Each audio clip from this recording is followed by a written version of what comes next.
En la industria del K-drama, encasillarse es el camino más seguro, pero también el más peligroso. Muchos actores encuentran una zona de confort en la belleza perfecta, el galán romántico o el villano sofisticado y deciden no salir de ahí jamás. Sin embargo, existe un grupo de élite que decidió destruir su propia imagen. Actores que sacrificaron su estética, se enfrentaron a la crítica de sus propias comunidades y pusieron su cuerpo al límite para demostrar que su talento es mucho más profundo que su apariencia.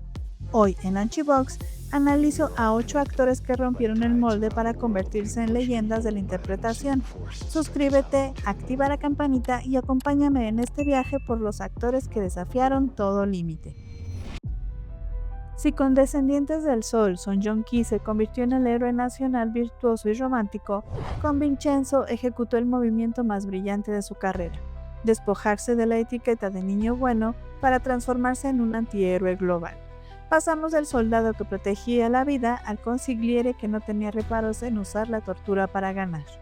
Como Vincenzo Casano, abrazó una filosofía oscura: solo el mal puede castigar al mal. Su interpretación rompió con la pureza moral del protagonista tradicional para darnos a un hombre frío, calculador y extremadamente refinado. Es la definición de crueldad elegante, capaz de amenazar de muerte en un perfecto italiano. Aquí, su carisma ya no es dulce, es una herramienta de intimidación. El reto no fue solo aprender italiano o perfeccionar los insultos y frases de ópera para que sonaran naturales, fue el equilibrio tonal. Demostró que podía manejar la comedia negra más seca y la acción violenta simultáneamente, sin perder nunca la compostura de sus trajes a medida. Este papel no solo cambió su imagen, sino que le dio una nueva autoridad actoral frente a la cámara. Vincenzo fue la llave que le permitió explorar personajes con sed de venganza como en Reborn Rich, pero sobre todo le dio la confianza para arriesgarse en el cine. En Hopeless lo vimos como un gángster de bajo nivel, descuidado y rudo, en un proyecto donde incluso trabajó sin cobrar para apoyar el cine independiente. Hoy, el rango de Song Joong-ki es mucho más profundo de lo que su eterna apariencia juvenil sugiere. Durante años, Kim Nam-gil fue conocido en la industria como el rey de la tragedia. Sus personajes icónicos en Queen's Dog, Bad Guy o Shark compartían un destino común: la melancolía o la muerte. Su imagen estaba sellada por el drama oscuro y la venganza, hasta que apareció el sacerdote furioso para incendiar su propio molde. Con Kim Hae-il redefinió la imagen del clero. Interpreta a un exagente de inteligencia convertido en sacerdote que, a diferencia de los clérigos tradicionales, sufre de un trastorno de control de la ira. Es rudo, no tiene filtros y utiliza sus puños para impartir justicia contra la corrupción. Dejó de ser el hombre que moría por amor para ser el hombre que golpeaba por la verdad, vistiendo un abrigo negro largo que le dio un aire de vaquero moderno totalmente icónico. El compromiso físico fue extremo. Sufrió fracturas de costillas y muñeca por realizar sus propias escenas de acción, pero lo más sorprendente fue su versatilidad cómica. Se inspiró en la energía de la animación para lograr expresiones faciales caricaturescas que nadie esperaba de él. Incluso cuando sectores religiosos mostraron preocupación inicial por su violencia, su interpretación terminó ganándose a todos al representar a un sacerdote que protege a los débiles con una pasión inquebrantable. El sacerdote furioso lo consolidó como un actor todoterreno. Pasó de hacernos llorar a hacernos reír a carcajadas y al segundo siguiente dejarnos sin aliento con una secuencia de acción. Este papel fue el puente directo hacia proyectos como La Isla, demostrando que para Kim Nam-gil no hay género que se le resista ni molde que no pueda romper con una patada voladora. Kim Jae-wook fue por mucho tiempo el rostro definitivo de la sofisticación peligrosa. Desde sus roles ligeros en Coffee Prince, románticos en La temperatura del amor, hasta el escalofriante psicópata de Mo Tae-woo en Boys, su imagen estaba ligada a una elegancia distante y letal, pero con El huésped sobrenatural ejecutó un giro de 180 grados. Al aceptar el papel de sacerdote Cho-yun, pasó de ser quien causaba el caos a ser quien lo combatía y lo sufría en carne propia. Mateo, como también se le conoce, es un hombre cínico y rígido que vive atormentado por el asesinato de su familia a manos de un demonio. Aquí no hay líneas románticas ni seducción, hay una determinación aterradora de un exorcista que acepta que su cuerpo y alma se están pudriendo con tal de expulsar el mal. Lo que hizo esta interpretación tan potente fue el desgaste real. Lo vimos sudar, sangrar y colapsar, humanizando una imagen que antes parecía imperturbable. Su compromiso fue tal que memorizó letanías en latín durante semanas para que fluyeran con autenticidad en los momentos de mayor tensión. Logró que el hábito se sintiera moderno y estilizado, pero sin perder la solemnidad ni el respeto que el papel exigía. El huésped sobrenatural demostró que Kim Jae-wook podía manejar el horror y el drama profundo con una resiliencia asombrosa. Dejó de ser visto como un villano de nicho para convertirse en un protagonista masculino confiable y versátil.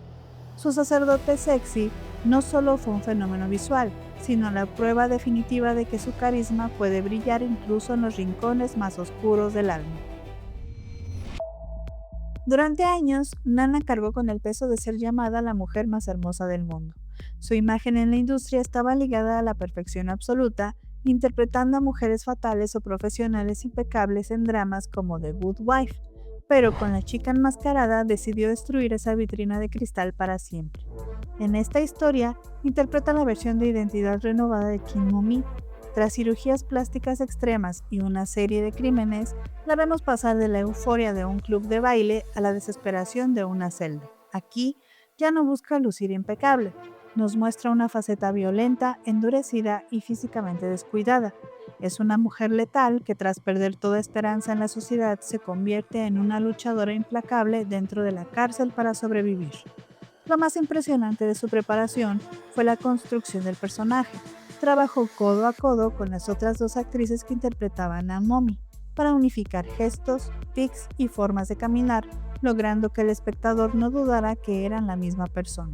Realizó sus propias escenas de lucha en la prisión, demostrando un compromiso físico que dejó atrás cualquier rastro de su pasado como idol. La chica enmascarada fue la culminación de su transformación. Nana demostró que es una actriz de carácter dispuesta a todo por el arte, capaz de manejar la oscuridad más profunda sin depender de su apariencia.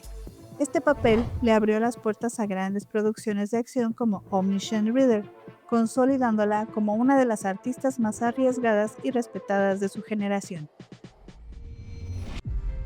Park Seo-joon fue durante años el estándar de oro del novio de la nación. Desde el CEO narcisista de la secretaria Kim hasta el editor encantador de She Was Pretty, su imagen estaba ligada a la perfección, la comedia y las sonrisas brillantes. Pero con la película de Divine Fury, decidió que era hora de romper ese molde de cristal. En el papel de Jong-woo, dejó atrás los diálogos coquetos para interpretar a un hombre consumido por el odio y el resentimiento. Es un campeón de artes marciales mixtas que tras perder a su padre y abandonar su fe, desarrolla estigmas en sus manos que le permiten herir demonios. Aquí, no usa su carisma para enamorar, sino su cuerpo como un arma sagrada. Es una actuación física, silenciosa y sombría que nos mostró a un actor mucho más maduro y capaz de cargar con el peso de un thriller de terror. Para que este cambio fuera creíble, el compromiso fue total. Se sometió a un entrenamiento intensivo de MMA para que las escenas en la jaula tuvieran un realismo crudo, alejándose de las coreografías estilizadas de sus trabajos anteriores. Además, tuvo que aprender oraciones y rituales católicos para dar profundidad a un personaje que, irónicamente, odia a Dios pero termina haciendo su trabajo. The Divine Fury fue el riesgo necesario para que el público dejara de verlo solo como el chico lindo de las comedias románticas. Esta intensidad fue la que pavimentó el camino para personajes con una columna vertebral de acero, como el icónico protagonista en Itaewon Class. Park Seo-joon demostró que su fuerza no solo está en su sonrisa, sino en su capacidad para sumergirse en la oscuridad. Kim So-hyun era el yerno ideal de Corea. Entre extraterrestres románticos y reyes sacrificados, su imagen de chico perfecto parecía inquebrantable. Sin embargo, con la película real, no solo rompió su molde, lo demolió por completo para entrar en un mundo psicodélico, ultraviolento y profundamente perturbador.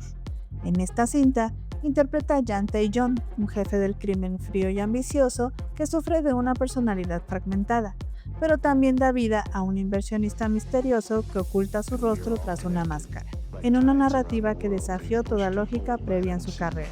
Aquí dejó de ser un héroe moral para convertirse en un ser maníaco, oscuro y carente de brújula ética.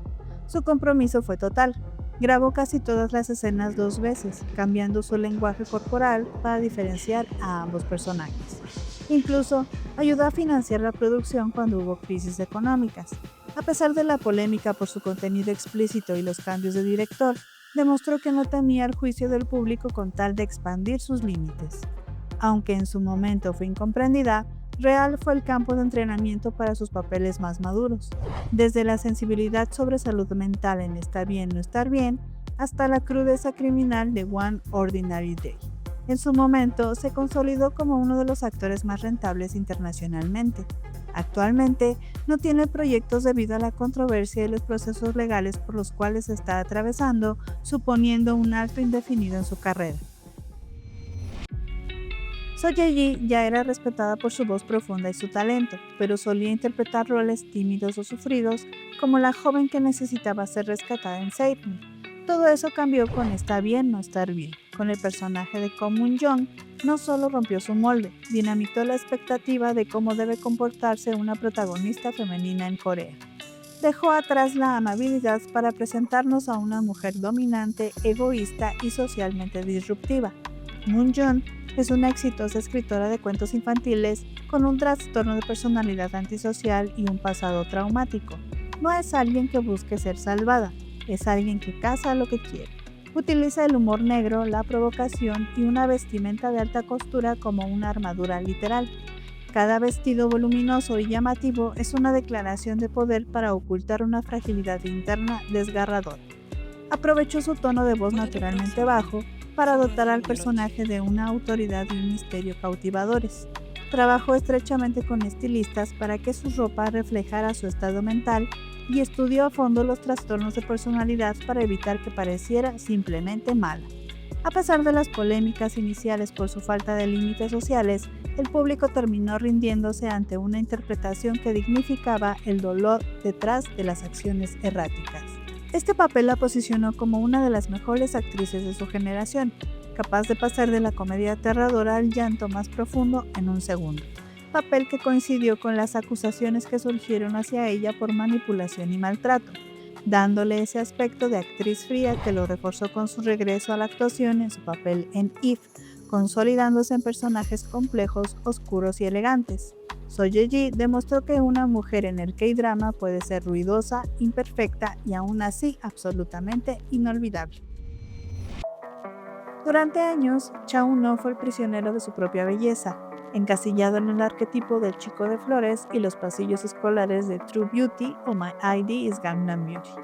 Parecía que su destino era ser simplemente el rostro perfecto del K-drama, pero entonces llegó la isla y el sacerdote Johan rompió el molde por completo. En la isla, pasamos de la pasividad romántica a un entorno violento y sobrenatural. Johan no es el típico sacerdote, es un joven crecido en Italia que representa la intersección entre la tradición divina y la modernidad. Aquí dejó de sostener libros de texto para empuñar una espada de exorcista contra demonios sedientos de sangre. Fue la primera vez que vimos su mirada cargada de un pasado trágico y una fe inquebrantable, alejándose de la cara bonita para entregarnos una presencia física real. Lo que hace que este cambio sea legítimo en su preparación, no solo se puso el hábito, asistió a una escuela de acción, tomó clases intensivas de latín e italiano e incluso visitó sacerdotes reales para entender la postura y la solemnidad que el papel requería. Ese respeto por el detalle es lo que permitió que su interpretación sobresaliera incluso en un entorno de fantasía oscura. Gracias a Johan, obtuvo su licencia de actor para la oscuridad. Este papel fue el puente hacia proyectos mucho más crudos, como el thriller de venganza Wonderful World, donde lo vemos descuidado físicamente y emocionalmente roto. Cha Eun-no ya no solo camina por los pasillos, ahora corre hacia personajes que tienen tanto peso como su propia fama. Romper el molde no es solo cambiar de papel, es reclamar el control de una carrera. ¿Cuál de estas transformaciones te impactó más? Si amas los K-dramas, suscríbete a Nonchi Box porque aquí celebramos el talento que decide desafiar sus propios límites. Nos vemos en el próximo video.